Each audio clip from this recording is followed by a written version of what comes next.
everybody? Welcome back into Inside the Game podcast. You are a soccer nation. Have such a deep appreciation for hyper-local, community-based, lower-level soccer. There's going to be millions of fans over here that want to watch and consume as much football as they can. What you are doing is important. And this is all about, like I said, spreading the gospel. It takes a village, right? No, I just really appreciate being on here and you being able to provide this platform for, us and all those people grinding away at the lower leagues, just trying to make great things happen. So I really appreciate you, and you guys know what you're doing. And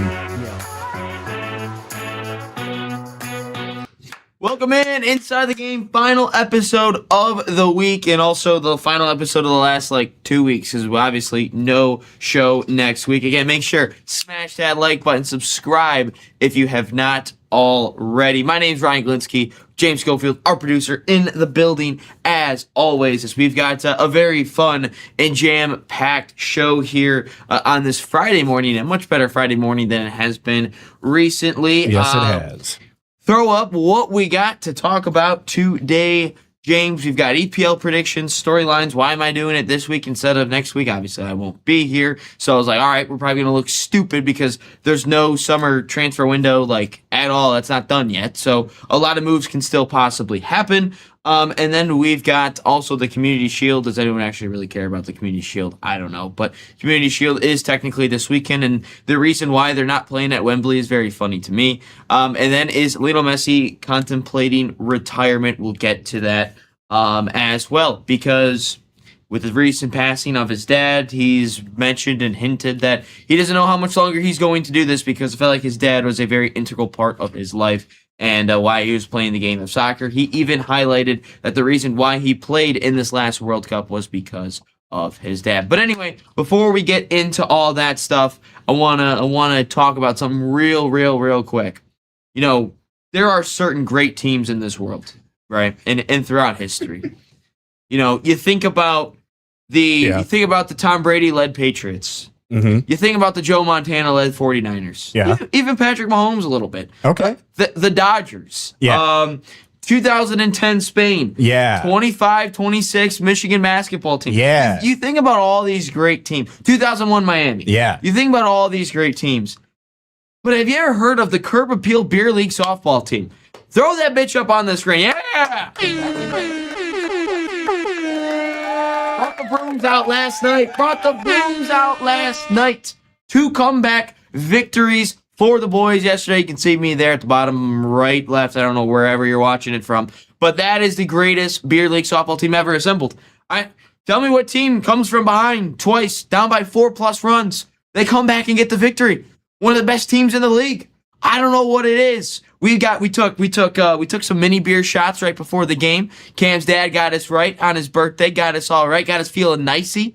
And then guess what happened? We went out there, put some belt to ass. And we won both. We won the first game, started the second game a little slow. But guess what? Came around, we won that one. The vibes were immaculate. Our guy Jack, top left of the corner right above me. He had the music going. Our pitcher Joe, he was wheeling and dealing. I was looking like a dumbass out in the outfield like always. We had our infield, TR, Nippy, Will, Jason, Bill, all of them locking down. Mike behind catcher, he was locking down. Our coach Hayden, he had us going. Adam, our rookie, he was dealing every single time. And me, I was just looking like a dumbass out there. But hey, we got base hits. That's all that matters. But no, that is the greatest beer league softball team right there.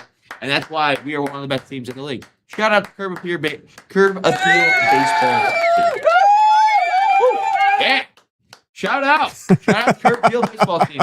We're right up there with the 2025. We're right up there with the 24 Dodgers, right? 25 Dodgers. We're right up there with them. But anyway, all jokes aside, let's get into our first topic of the day, which is the Premier League predictions and also some storylines to look out for. We'll do the predictions first.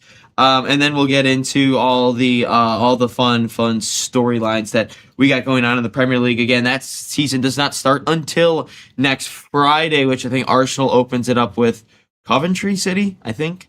I don't know. But so again, a lot of things could happen here in the next couple of weeks and days with the transfer window not completely done yet. But again, we're going to go start off with the bottom. We're going to work from 20 all the way up to the top. Again, the relegation zone, I think all three newly promoted sides go down. Hull City, Coventry City, and Ipswich Town. I just don't see a path where all of them get safe, or any of them get safe. I mean, the talent between the newly promoted sides and the Premier League clubs that are already there existing are just a night and day difference, man. It is crazy to see sometimes that like these newly promoted sides, they just don't stand a chance in the game. So that's why those three teams are going to go down. I think just the quality just is not there. Just above them, just above all the relegation zone in 17th place, Conference League reigning champions Crystal Palace. Again, they lost their head coach. They lost a couple of their attackers, and now also they're back in Europe. So again, I don't think that they're going to have a great shot this year. Glasner obviously leaving the club is going to hurt them quite a bit. So I don't know how they're going to be able to navigate the Premier League and the Conference League yet again without him, because he was a very, very good hire. Just above them, Nottingham Forest. I think Elliot Anderson leaving the team hurts them tremendously, but they do have 120 some odd million in their back pocket now. Fulham 15th, 14th Newcastle. I'm going with them. I mean, they just lose players after, like we talked about the good takeovers and the bad takeovers with Jeff Bezos not too long ago, earlier this week actually, and we mentioned that Newcastle was one of those teams that's a bad takeover. Like they were so what's the word I'm looking for? They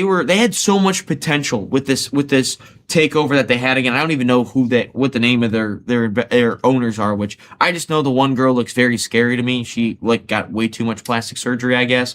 I don't know, but they had too much plastic surgery, so she scares me. But they've lost Isak. Isak was last year. They lost Anthony Gordon. They lost, I just had him in my head, Tonali to Tottenham, and then they lost Bruno Guimaraes to Arsenal. So I think they're going to struggle. Everton 13th.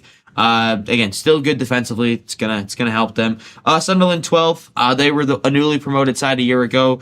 Surprised everyone. I think they finished in 7th. They're back in Europe as well, I think, in the Conference League. That's going to hurt them a little bit, have them going down a slot. 11th is Bournemouth. Again, they lost Areola. They lost Semenyo in the January transfer window, so I think that'll hurt Bournemouth a little bit. In 10th, Brentford. They're always just a mid-table side. A little bit of a shocker. I got Leeds United finishing in 9th. I think they could shock quite a few folks and make their way all the way into 9th. They've got a very good team.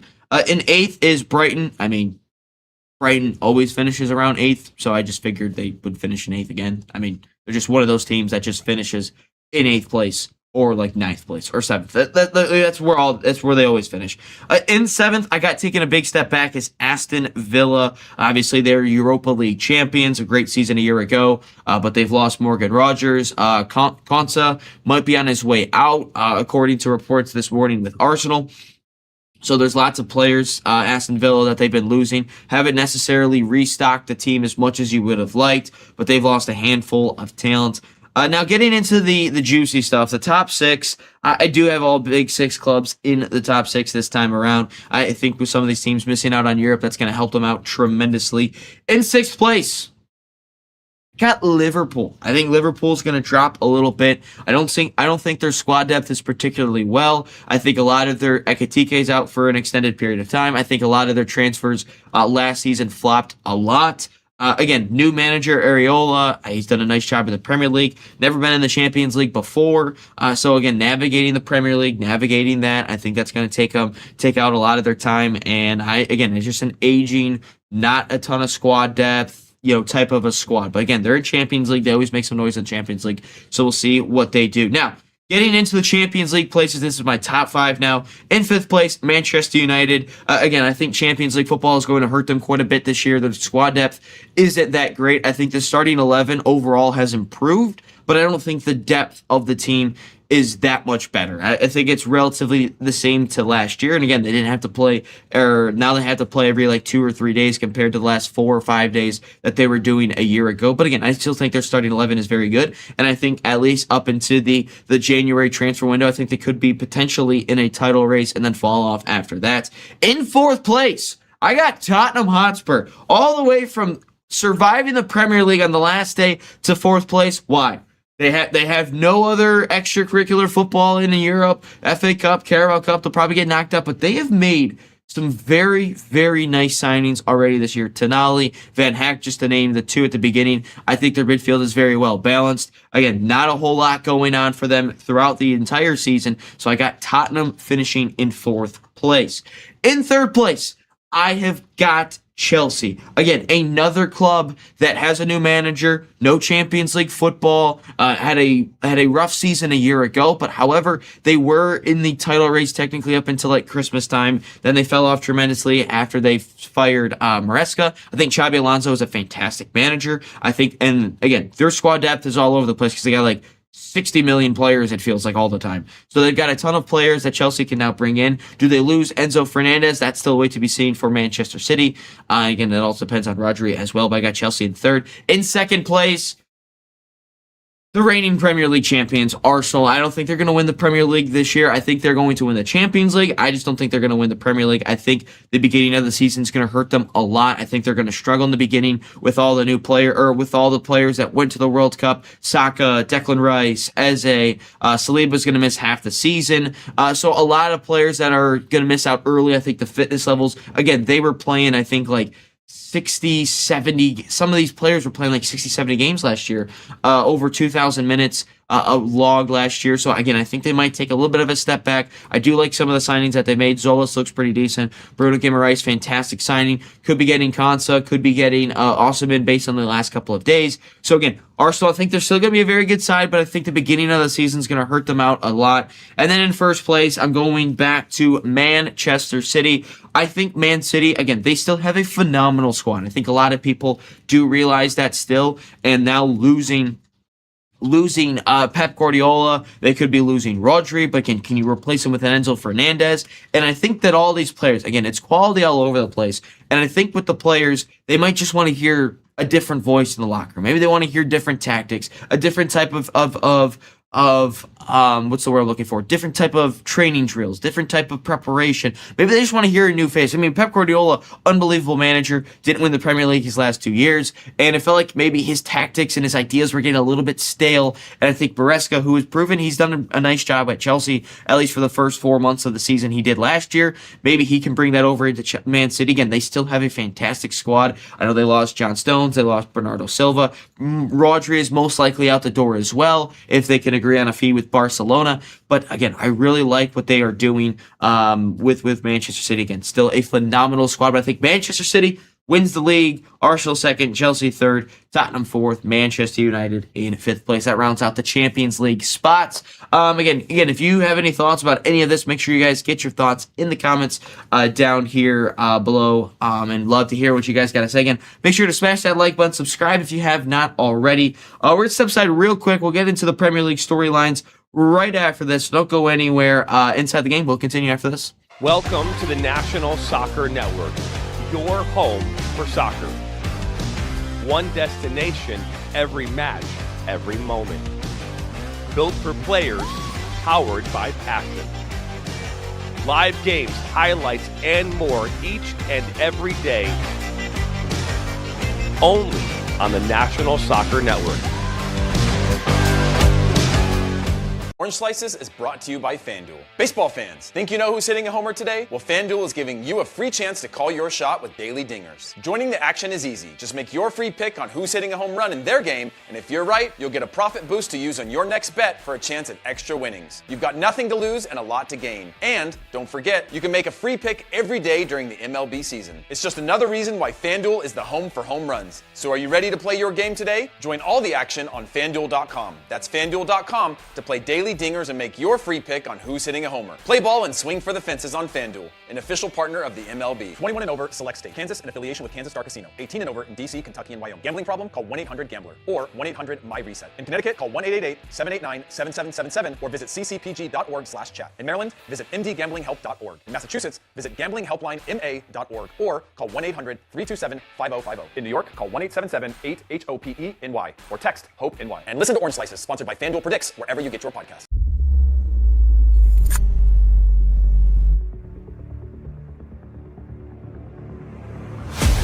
West Coast Goalkeeping, America's largest goalkeeper outfitter.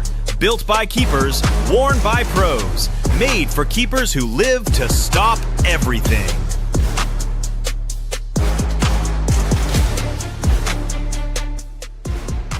Great game footage starts with VIO. Now a pass deep and up front.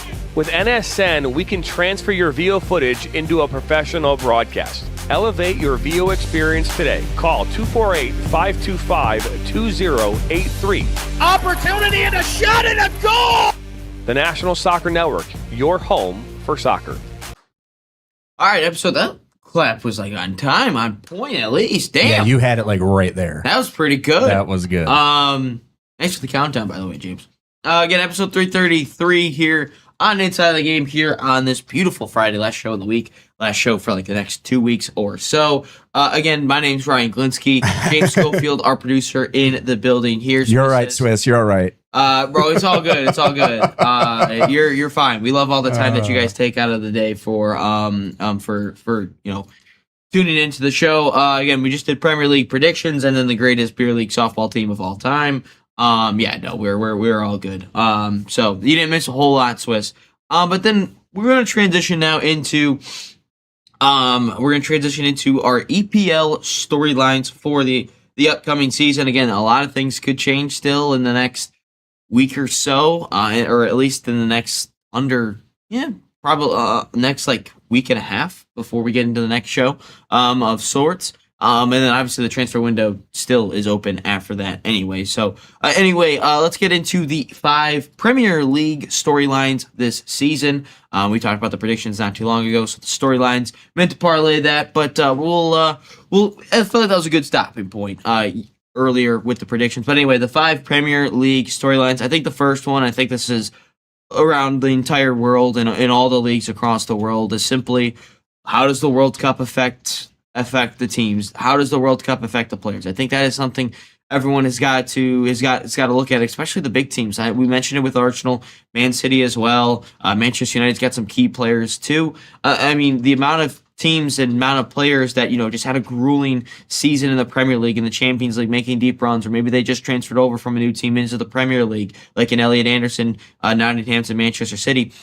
These teams in like those countries that you're looking at, the Argentinas, the Frances, England, Spains, the Portugals, those types of teams that made it to the quarterfinals and beyond. I mean, they're like a month behind the rest of the teams that got knocked out in terms of their training and when they're able to come back into full fitness. So curious to see what all of those teams look like, especially at the beginning of the season.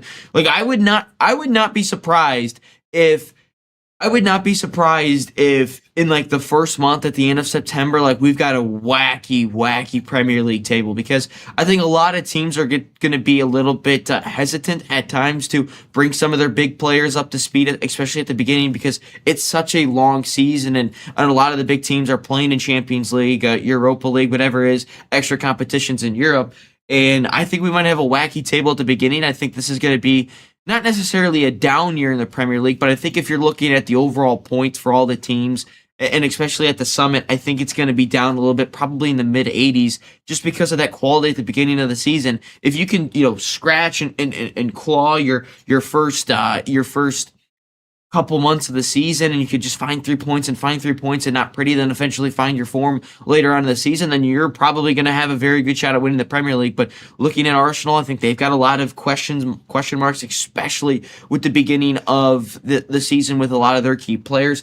Manchester City, the same thing. Liverpool, United, Chelsea with Enzo Fernandez and how key of a player he's been. So I think a lot of that is going to weigh on a lot of the players and the managers. They're going to have to manage minutes very, very well, especially at the beginning and as they get into the schedule congestion, especially around Christmas time.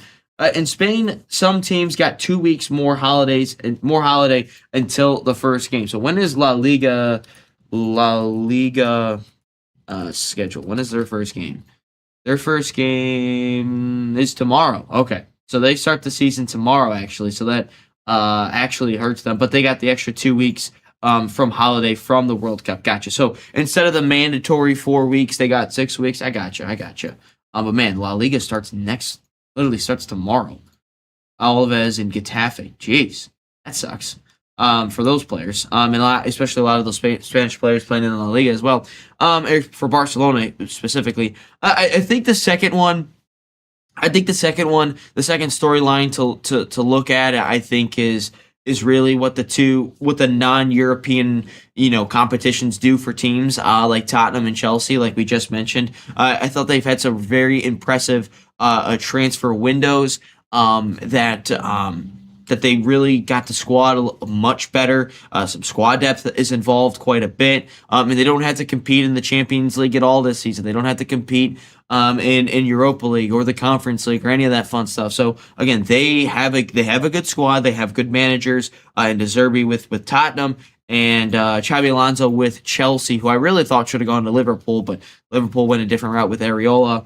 But yeah, no, that's one of the key storylines to look out for, because Manchester United last year, I think, or 2 years ago, I think they finished 14th, 15th, whatever it was. They won I believe, Europa League. I believe. Yeah, I think they did. And then obviously they made it all the way into fourth place, fifth place, whatever it was last year. Struggled in Europe last season, and they were playing on average of like every 4 days, I believe.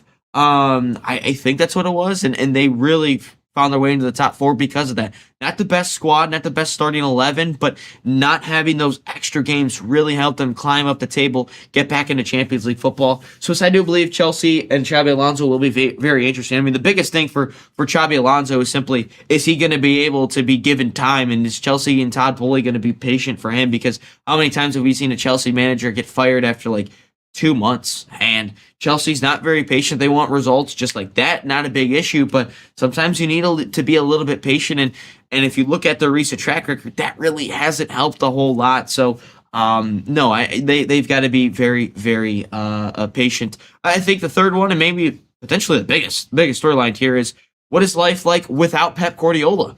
Pep is obviously gone, retired. I thought maybe he'd pick up an international job by now, but that's not the case. Really thought he was going to take the Italy job, and if he wasn't going to take the Italy job, I thought he was going to take the Netherlands job. But both of those nations went different directions. Obviously, he rejected Italy to just be by himself. I thought he would take the Netherlands job after that. Turns out it's going to be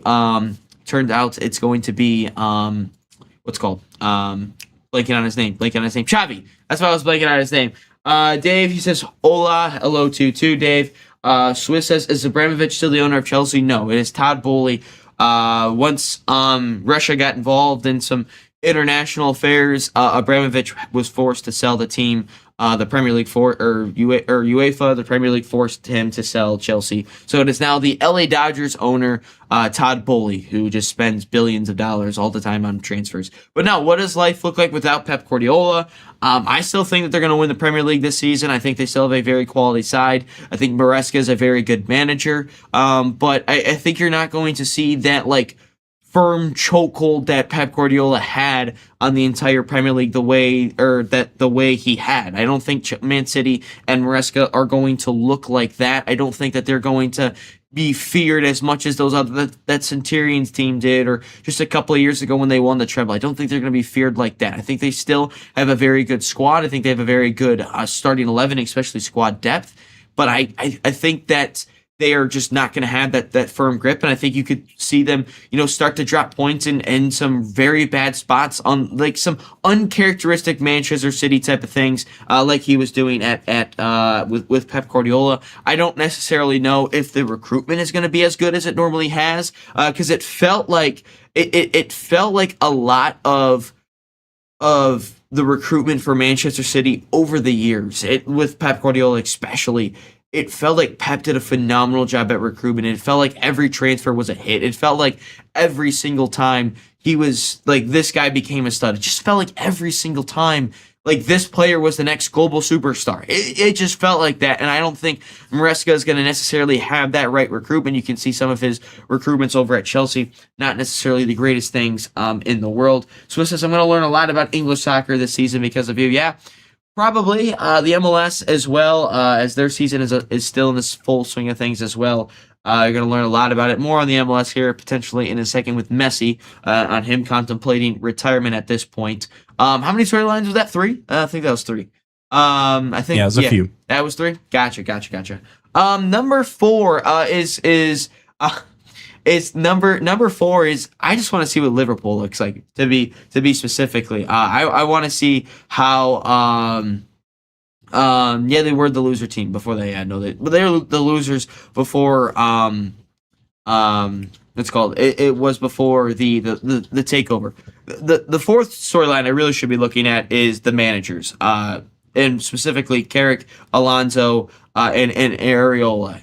Those are the managers I'm really looking at because those are in some places that necessarily don't give the time that they necessarily get. Arne Slot was fired after 1 year from winning the Premier League. Maresca was fired after being in the top four in and around the title race last season with Chelsea. And then Michael Carrick, that's another club that Manchester United seems to just fire all the time because that's just what Manchester United does. Good. Wow, I mean, find out soon, but yeah. Gotcha. John just walked in the building. But good. Why do you like the color black? You got all black on. Gave you a little horn there, John. Yeah, black watch, black hoodie, black pants, black shoes. I don't know. Why not? Oh, gotcha. All right. John Turner, everyone, founder, CEO, HR person. He does everything. It all. He does it all. Literally does everything. But what were we talking about? Oh yeah, the managers.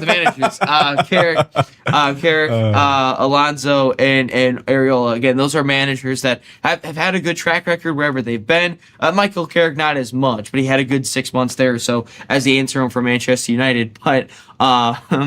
But or do they last? How long do they last? I'm very curious to see about that. How long do they last at the clubs because they don't necessarily get the time.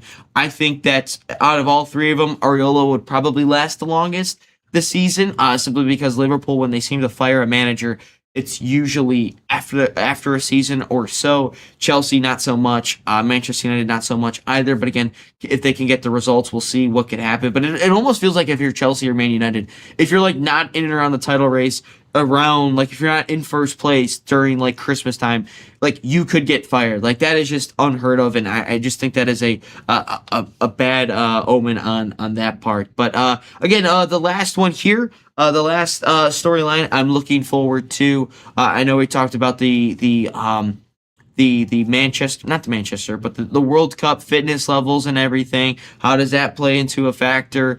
I would like to see what these clubs do in the Champions League as well. It's been a couple of seasons without Champions League. A winner for Manchester City. Who is the coach of Liverpool? Don't know his first name, but his last name is Areola, Iarola. He's from Spain. He used to coach Bournemouth. Andoni.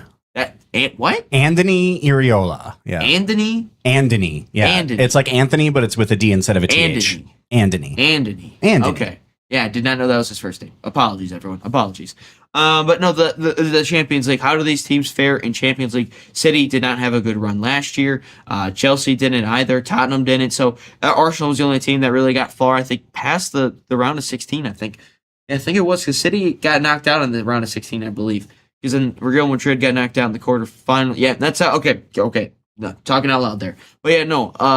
PSG's won the last two. Man City won that one before that. So it's really been a little bit of a drought so far for the Premier League clubs here in the Champions League. Let's see what they can do this season. I think Arsenal does win the Champions League. I will take that over winning the Premier League, though. I know I said they finished second. I think that they'll win a Champions League this upcoming season because I just think that they are going to hit their stride in the later part of the season, and I think they're going to create themselves a little bit of a hole in the Prem, what they won't in the Champions League, and because all that matters is getting into the knockouts and in the knockout phases and making your money there. And I think Arsenal has got a very good chance of doing that. That's the 5 Premier League storylines to keep an eye out for. We'll talk about what should we talk about next?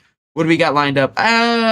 Should we talk about Messi and retirement? We'll talk about Leo Messi and contemplating retirement after this. So don't go anywhere. Episode 333 will continue.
Welcome to the National Soccer Network, your home for soccer. One destination, every match, every moment. Built for players, powered by passion. Live games, highlights, and more each and every day. Only on the National Soccer Network. All right, episode 333 rolling on here on the National Soccer Network. Again, my name's Ryan Glitzky, James Schofield, a producer in the building, as always. Swiss Michael had a comment during the questions. Again, if you got a question or a comment about anything in the show, make sure you guys hop in there. He says, when is the season end for the MLS? And do you think it's Messi's last season? The ending of the MLS season is December 11th or 12th, I believe, for the MLS Cup. Obviously, they do a playoff format. It's not just, league phase like normal leagues. But, no. And then do I think it's Messi's last season? Very well could be. James, if you could just throw out that statement from yesterday about Messi just real quick, just for a refresher for the people of what we are talking about. Again, you can read all that. Read this yesterday. But yeah, this is about Messi. His dad just passed recently. And you could read in that statement that, and again, Messi's played, I think, 1 or 2 games since his dad's passing, but you can see there that he talked about that the reason he played in this last World Cup was because of his dad, and he was missing that, not getting that text message post game about, you did this good, you did this really well, loved how you played, yada, yada, yada. And Messi seems to really just be, and again, losing a family or losing a parent figure. I mean, how big is that? I can't imagine that. As I still have both of my parents. Luckily, and a lot of people, I mean, can't say I know what he's feeling, know what he's going through, and yeah, no, but he then talked about this is not where the statement came from, but he did hint at an interview about that he could potentially be retiring. He did mention that you were by my side from the beginning. There was so little left until the end. Why could you hold on just a little bit longer so we could finish again? This is just continues to just keep on going. And he mentions, I don't know how to carry on. I used to just play football, and now I'm not really sure I'll carry on doing it for much longer. That is the exact quote Lionel Messi said. And I think he has at least a contract all the way through. James, let me know when his contract runs out. For Inter Miami. I got a feeling it's at least a couple more years, because I think he was signed 2 or 3 years ago. He probably has at least a minimum of 1 more year after this. Yeah. We'd be looking at 2028 is the end of his contract. 2028. So he's looking at, and with the MLS calendar changing too, so he realistically probably has a year and a half left, because the calendar is going to flip, and that's when the MLS calendar goes back to the European. And it's going to be it's confusing with the MLS. But again, it's something that he's really got to question. Again, money's not an issue for Messi. We know that. Legacy's not an issue for Messi. We know that. He literally has already won an MLS Cup. He's won a World Cup. He's won countless Champions League, the most Ballon d'Ors, and everything. So I think there's a real possibility that Messi retires after this MLS season. I don't know if he is having as much fun as he was doing before that. Again, it kind of matters. Maybe he wants to be a family man. Maybe he just wants to be with his family and his kids for the rest of their youth years. And a lot of athletes mention that you sacrifice so many things as a pro athlete. So you think about that. And then you think about Messi, what is going through his mind, with his dad not being there. Now he knows that he has to go into the locker room after an Inter Miami match and knows that he's not going to get a text at all from his dad. Maybe he's getting it from someone else, a family member, just kind of, put a little hole there to fill something up. But no, it is for Messi. I think this is it's gonna be a very interesting time, because you saw against Lyon in the club or the leagues or the League Cup or whatever it's called. He just walked off the field. I've never seen Messi just final whistle goes and he just walks off the field to go into the locker room. I think that's something to keep an eye out for the rest of the season for him. And I don't necessarily know if he loves the game anymore.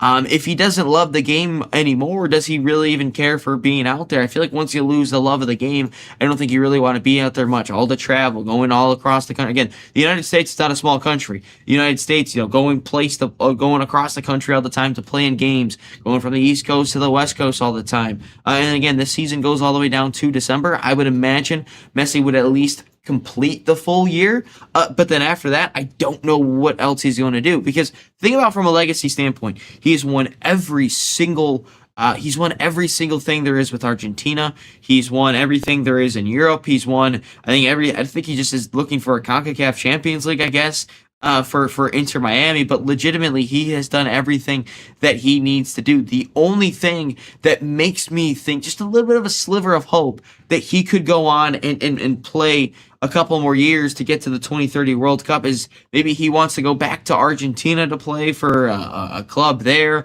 or maybe he just wants to, keep fit to play in the 2030 World Cup because it would technically be a home World Cup, at least in the first couple of matches in the group stage for Argentina. So there's a couple of factors that could help him want to help him, make this decision and maybe still continue to play on. But again, it does feel that he is leaning that way where he does not want to play. It's leaning to the way where he just wants to be done with this and just chill at home with his loved ones. Again, there's no this is not a disrespect on him or belittling him a little bit because you're really gonna stop playing the game you love just because a family member passed away. No, not at all. I mean, you could tell the family influence on Messi from a long time ago. His grandmother. Now his dad didn't realize how much of a factor his dad did. Now his kids are playing it for Inter Miami. His wife, obviously. So there's a lot going on for Messi. A lot of family influence on him. Swiss Michael says, really, MLS plays in the opposite from Europe. Yeah, from end of the summer till the spring. Cool. But yes, MLS is changing the calendar to follow the European format. James, can you search that up real quick? Again, you have to fact check me on this one as well. When does the MLS count? Because there's a shortened season, I think, next year, and then it goes back into the full calendar, I believe. I think they play in the beginning of I think they play in February to April or something, and then they play the full February to May. February to May, and then is that when they play the full?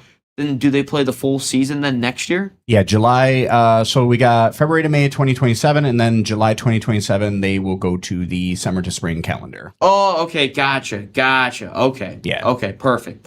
Okay, so 2027 is when they go into the full calendar. Okay, gotcha. Yep. Again, I think that was something that was always coming. I think that was always something that was going to happen. I don't know what the USL. I don't think the USL. Excuse me.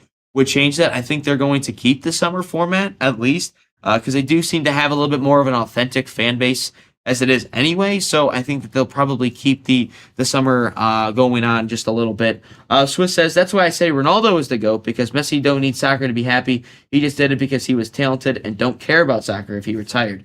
But Ronaldo breathes soccer. I think that's a little bit bold. I think it's a little bit hot, Swiss. I don't think that Messi didn't care about the game. I think from the outside looking in, he gave a very nonchalant look. I think he based on his warm-ups where he's just sitting on the ball and he's just eating his fingernails and dude, you're about to play a Champions League semifinal and you're just sitting there like this. And you're not warming up with the team. He has a very nonchalant look, but he absolutely cares about it at all. Have you seen him after a heated matchup against the Netherlands? Have you seen him after after a Barcelona Real Madrid game? Have you seen him? He gets heated, but all I'm saying is I just don't think that I think he cares about the sport of soccer. So I think he really does. Ronaldo cares about the game of soccer as well. I think the only athlete in the top flights that really doesn't care about the game of soccer was Gareth Bale and Ben White. Gareth Bale said he'd rather be on a golf course than actually playing than watching soccer. Ben White says he could care less about the game of soccer in terms of watching it. The day Ronaldo dies, he still thinks, I didn't win a World Cup. Messi don't care. That's how I see it. I got no idea. I got a feeling that when you pass away, the first thing that they're probably thinking about is not if they won or lost a World Cup. I think I'm sure It might be up there, but I think that's like one of the last things that they think about. I don't know, Swizz. You got some very bold and interesting takes there about Messi and Ronaldo. I think, again, Messi is still the GOAT. That's not a knock at Ronaldo. I think Ronaldo's a very, very good number 2. In terms of the GOAT conversation, I think Messi is higher than him. I think what Messi does on the ball is more impressive. I think that his scanning, his ability off the ball is a lot better than Ronaldo. He's got a World Cup. He's got more Ballon d'Ors. Ronaldo does have more goals, but take away PKs, I think Messi has more. So again, I think Ronaldo's a very talented player, but I think Messi does care about the sport of soccer. I really do. I think that's a little bit far. I think it's a little bit of an extreme take there, Swiss. But no, this is definitely something that we're going to have to monitor because, again, this is the greatest player of all time, the most influential player. Again, my buddy and I were talking about this yesterday, and James, you can correct me, you can chime in too about this. We were like, the most influential athletes of all time, like in all sports, you've got to think Messi, Ronaldo are got to be up there, and then you got to think like LeBron of like again, we're thinking all sport. Tom Brady, I don't even think Tom Brady is really that influential because the sport of American football isn't that popular. But I'm thinking LeBron, Ronaldo, and Messi are the most influential athletes out there. Yeah, I can see it. I mean, obviously, Michael Jordan back in the day, he's kind of the default GOAT. Yeah. But no, you're pretty spot on there. I don't know of too many more who I would actually like point out being like super influential. Yeah, like you think about the world, and you would see what are the most common jerseys that you see. Yeah, LeBron, Ronaldo, Messi, Mbappe's starting to grow. But like I went to a Detroit Tigers game 2 days ago, as I mentioned, and I'm sitting there, I'm like, why is there an Inter Miami Messi jersey? Like that is like the weirdest place I've ever seen. Like that's just insane to see a Messi jersey at a Tigers game, a baseball game of all places. But no, I think Messi definitely cares about the sport of soccer. Swiss, I never was a big Messi fan, but I respect him, and yes, he won it all, so he's the GOAT. Gretzky too. Never watched Gretzky. Oh yeah, Wayne Gretzky. Yeah. I was never a part of the Wayne Gretzky era, or if he did play, I was probably like 1 or 2. Yeah. But again, I don't know if Gretzky was that influential with hockey. James, James, that's more of your alley. Yeah, I mean, he was kind of a big deal. He was? Okay. Yeah. He played like 20 seasons in the NHL, and so I mean, he was around. He's been around. Him and Gordie Howe, two of the big greats. Okay, gotcha. All right. Well, didn't know how much of an influence Gretzky had. I thought hockey that might hurt him a little bit because hockey seems like a very niche. Like we talk about soccer being a niche sport in America, but soccer isn't around the world. But you feel like around the world, hockey's a pretty niche sport. I would say for the most part, it's really just Europe and I do want to point out Canada. I do want to point out with Gretzky though, he does have the most famous quote. So I mean, you mean Michael Scott's quote? Yeah.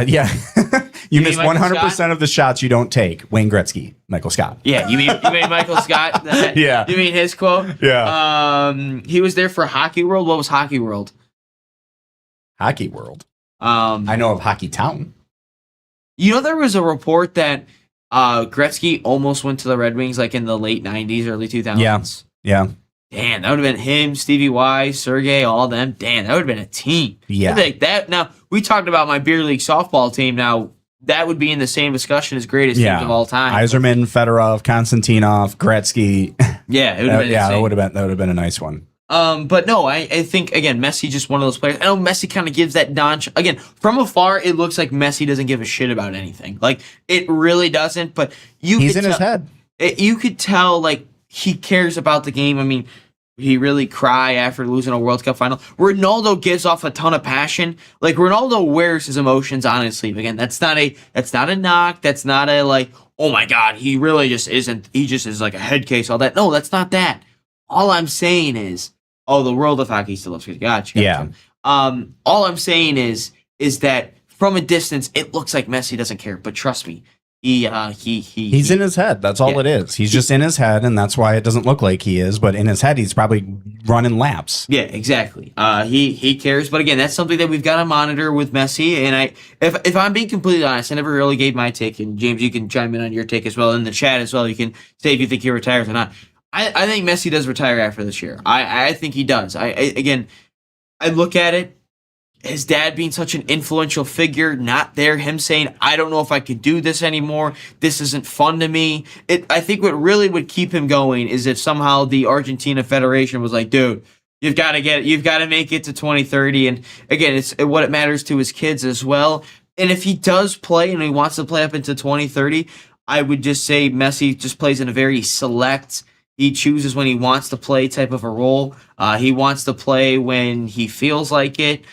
He plays only at home games, but I think Messi does retire this year because of. I didn't realize how much of that factor his dad did, and his kids are getting older. He may want to watch them a little bit more consistently. He may want to be a part of their lives a little bit more. Again, he's probably thinking, wow, I've spent like the first 10, 11, 12 years of their life, playing the game that I love. Maybe I want to, sit back there and watch. No matter what the talent is of Messi, the only thing I think that is stopping Messi from retiring early is that 2030 World Cup. Yeah. That's the only thing I see because home World Cup in the beginning, you just lost a World Cup final. I think he'd be more inclined to play he wouldn't be as inclined to play in 2030 if he lost or if he won this past World Cup against France in 2026 because that'd be back-to-back World Cups. That'd be that's the only thing Messi has to do is win another to really solidify the GOAT conversation if he wasn't already the GOAT,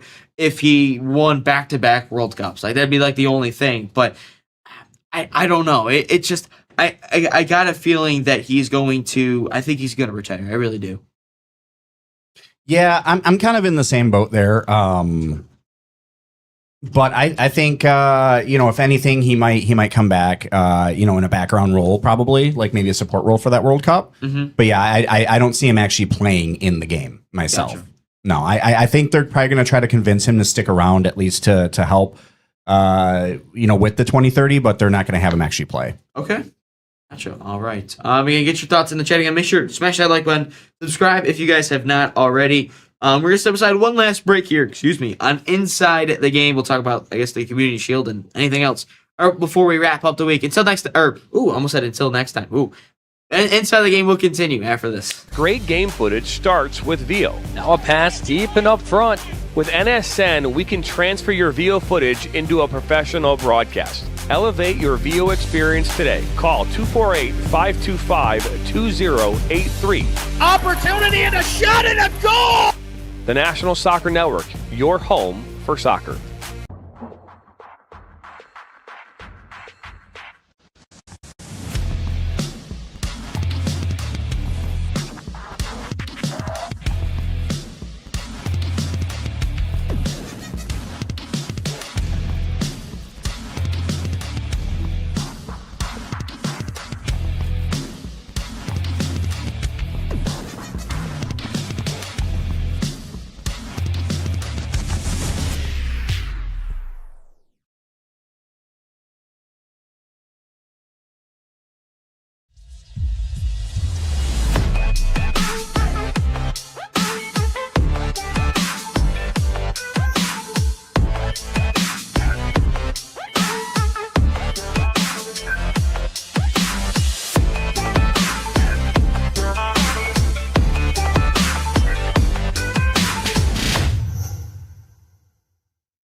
Oh, I thought I timed it up perfectly. Damn, that's all good. No, you did time it up perfectly, but then I hit the cut button twice accidentally. I've done that before. I'm sabotaging you, bro. I've done that before. It's all. It happens to the best of us. Anyway, last topic here on Inside the Game. Community Shield takes place this weekend. Arsenal versus Manchester City. A rematch of 2023. 2023, when Arsenal won in a shootout, I believe.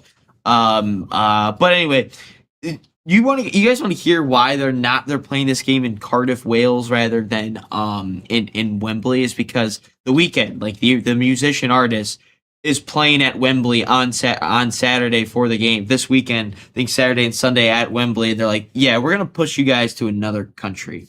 I'm like, Wow, that's unheard of. I thought soccer was like up here for all of England, not music concerts of the weekend. But that's what you got to do. I just want to ask, like, do people actually care about the Community Shield? A lot of people, like, if you win it, they're like, oh my God, silverware. But then if you lose it, it's like, who cares? It's still preseason. So it's like, it's kind of like whatever fits your agenda type of feel. I've always been, after Arsenal's won it a couple of times back after they won the FA Cups, I always kind of sat there and I was like, really don't care about it anymore. I've seen it, been there, done that. But I would really like to see them get a win over Manchester City, though. Who's the new coach for Man City? Enzo Maresca. He was a understudy for Pep for a second there, and then he went to Chelsea and then did a good job, and then they fired him, and then it was like, that makes no sense. I genuinely have no idea how this works with Chelsea sometimes. They're such an idiotic, stupid club sometimes. But looking at the match, again, I'm sure not a lot of big names will be playing, though, because of the World Cup, especially for Arsenal's sake. I'm sure they'll play some of the bigger names, at least to start, and probably play throughout. Highly doubt. I doubt as many academy players as they've been doing in the preseason. Man City, the same thing. But I think getting a win over Manchester City is very important. It might give you that mental edge going into the season. But we have beaten Man City a couple times in the Community Shield, and it didn't really change anything at all. So that's why I'm saying it doesn't really matter. But hey, silverware is silverware. If we win it, great. If we lose, okay, I guess. But hey, starting off the season with some silverware, that's very important. But again, just these preseason tournaments sometimes, or these preseason trophies at the beginning, they don't necessarily carry that much weight as some people like to think. That UEFA Super Cup, I think it's the same thing with Aston Villa and PSG. Does it really matter? Do you really care about it? By the way, those Aston Villa fans were pretty funny the other day with some of their chants. I won't repeat it, but they had some funny chants. James knows exactly what chant I'm talking about, but that was a pretty funny one. But I'll give you guys a score prediction, I guess. I don't know. I'll say Arsenal wins it 2-1. There we go. Arsenal wins 2-1. There you go. There, you heard it first from me. Arsenal's going to win the Community Shield over Manchester City. Let's get into question of the day here, James. We do have that, don't we? Yeah, we do have question of the day. They might fill in the next 6 or 7 minutes or so. It could. You could talk about this a little bit. So, by the way, real quick before we get into it, now I know we talked about beer league softball. Yeah. So I didn't choose my number, but they gave me 67, and so I'm sitting on third base, and there was these kids that, like, their dad was playing in another field or something. They just kept like walking by, and they're like 6-7, do the 6-7. So I turn around at third base, and I'm like, oh my gosh. So no, shout out to those kids. Yeah, what is question of the day? Sorry, I got to recover from that. Okay. So I want to talk about experience versus energy. Okay. So in a high stakes match, what are we relying on more? The veteran composure or that youth energy coming in? Beginning of the game, probably the energy, but I would say in a high stake game, it would be Swiss Michael 6-7 LOL. Yeah, no, Swiss knows what's up. I would say the veteran composure is the most important thing or not the most important thing, but actually probably is the most important thing, but over the energy, because I've seen it so many times, not just soccer, but in so many different sports where, like, the youthful, young, new, up-and-coming team, they come in with so much energy. They have, like, they're just adrenaline is kicking so much, and they get off to a quick start, and it's like, eventually as the game progresses, we'll just take soccer for an example here. After like 30, 40 minutes, all of a sudden, maybe even less, they start to like fall by the wayside just a little bit. You saw it with England in the Euros in 2020 final against Italy. That youthful energy at home, using the crowd to their advantage. They get a goal, I think, at like the second minute by Luke Shaw, but you could just tell at that game Italy was going to either win this game or they were going to have a ton of chances on goal on Pickford, and they did that. They won the game in a PK shootout. But I mean, if the game was played for 45 minutes, I'd probably say that young, youthful energy. But again, the game is not played in 45 minutes. It played in 90, sometimes 120, and so on with PK shootout. But no, I genuinely think that I would go with the veteran composure over the youthful energy, because I mean, they calm the game down, they sit there, they dictate it. Yeah, Swiss. Oh. Hey, Swiss, I did throw it in as a poll. But yeah, we could do that. That could be a fun day. Maybe we'll do that as like a members only thing too. We could. And hey, he wants a question of the day. They get their thoughts, and that'd be something we kind of just go to here and there. So yeah, no, we could, or they vote, or I think he just wants to vote on it too. We could do that too. I could put a few different. We could do that. Put a few different things in there, yeah. Yeah, we could do that. But no, that's a good question. I would say the veteran composure. I mean, just look throughout history in all of sports. The team that's been there, done that, they typically are the team that wins over that young. Again, there's a difference between like getting to that championship game and that big game time and time again and just not winning it. But if it's like your first time and it's a whole bunch of young kids, in theory, then yeah, I would still say the veteran composure for sure. Yeah, I think for me, I think having the combination of both definitely during a high stakes match is definitely the way to go. Like right out the gate, having that youth, can kind of throw the other team off their toes, even if it's not absolutely precise and all that good stuff. But I mean, that only goes so far, right? I mean, we did see that in a few different matches, even in the World Cup. Where it's Japan, like Brazil was a good one. Yeah, I mean, yeah, it looked like Egypt, Argentina. Yeah, I mean, and you watch, the craziness going on, and then you see the other team just kind of standing back and just waiting it out, and then eventually it's like, yeah, that's going to give way, because that youth is eventually going to make that mistake.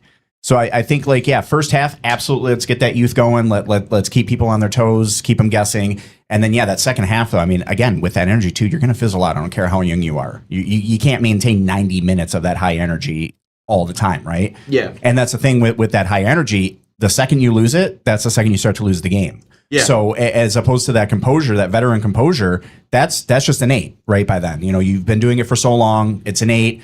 It's back of your mind at all times, everything. That all the training that you've had, so there's no like wearing out, I guess you could say. Yeah. With that high energy, you're going to wear out no matter what. I mean, even with the hydration breaks, even with the end of the first quarter, even with a halftime show, you're going to end up exhausted in 90 minutes if you're keeping up that high energy. So you have to have that composure too. Swiss brings up a good point. So that's why Norway and Switzerland did not make the semifinals. Switzerland lost Argentina, and England beat Norway. But yeah, anyway, it's going to wrap up the week here on Inside the Game. Again, no show next week. I'm on vacation. After that, though, we pick the show back up, and it's really, let me get back into the full swing of things again. These last, I mean, really since the end of the World Cup and the end of the USL 2 season, we kind of just like chill. I feel weird. I'll be honest. It feels weird. That we're not going a million miles a second? Yeah, like after we're done with the podcast, I actually can do like things that I've been wanting to do for like the past like 3 or 4 months around the studio. Like get things like, because for anybody who doesn't know, I also do like all the IT stuff around here too, right? So I'm like redoing the network and stuff, and I'm like, oh, I'm actually doing this now. This is great. I've been waiting the whole USL 2 season. I've been like, oh, I want to change it, and I couldn't. Yeah. Now I can. It's like all of a sudden we're like, doing all this fun stuff. And right. I'm not going to Vegas. I've been to Vegas, Swiss, but I'm not going to Vegas. I need to go back to Vegas. You know what? We need to do an on-location episode in Vegas. On location when Vancouver relocates to Vegas, Las Vegas, the new MLS team. Yeah. Coming out live at Caesars Palace. Is this still real? Caesars Palace? Is this where? Yeah, I'll just do the background. Anyway, again, no show next week. We'll get back into that after that. We're going a million miles a second yet again. Yes. Again, until then, so long. Enjoy your guys' week next week, unless maybe there's a random Inside the Game podcast episode that I don't know about. I might sneak one in there. James, the greatest hits album. James and John do a new one, and maybe they get like a whole bunch of other people. Hey, who knows? But anyway, until next time, so long. All right, everybody, welcome back into Inside the Game podcast. You are a soccer nation. Have such a deep appreciation for hyper-local, community-based, lower-level soccer. There's going to be millions of fans over here that want to watch and consume as much football as they can. What you are doing is important. And this is all about, like I said, spreading the gospel. It takes a village, right? No, I just really appreciate being on here and you being able to provide this platform for, us and all those people grinding away at the lower leagues, just trying to make great things happen. So I really appreciate you and you guys know what you're doing, and